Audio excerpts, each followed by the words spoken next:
তুমি সুবহানাল্লাহ কইছাল্লাহ বলে আমি সারা বছর ধরে কোরআন শরীফ তেলাওয়াত করতেছি না, আমার কোরআন শরীফ তেলাওয়াতের সওয়াব বলে তুমি নিয়ে যা তোর সুবহানাল্লাহ সওয়াবটা বলে সুবহানাল্লাহ।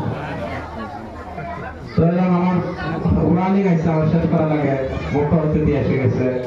তো লাস্ট ফিনিশিং এ একটা গজল বলি, গজলটা আপনারা ধ্যান দিয়ে শুনবেন। হ্যাঁ, ঘুরে পরের জায়গা পরের জমিন ঘর বানায়া আমি রই, আমি তো সেই ঘরের মালিক নই। ঠিক কিনা বলেন?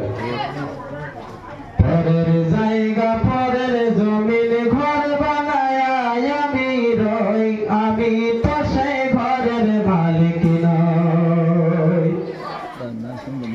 এই ঘরখানা যার জমিদারি,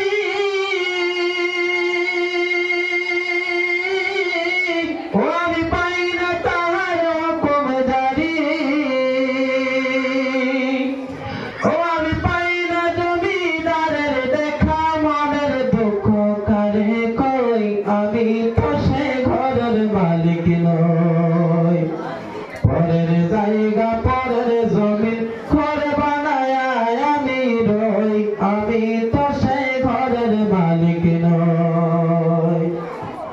জমিদারের ইচ্ছা মতো দেই না জমি চাষ, তাই তো ফসল ফলে না রে দুঃখ 12 মাস। ঠিক কিনা বলে? জমিদারের ইচ্ছা মতো দেই না জমি চাষ, তাই তো ফসল ফলে না রে দুঃখ 12 মাস। আমি খাজনা পাতি সবই দিলাম,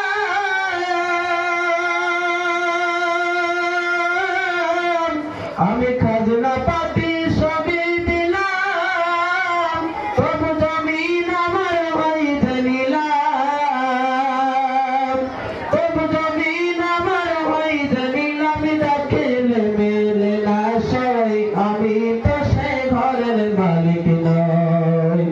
পরের জায়গা পরের জমিন ঘর বানায়া আমি রই, আমি তো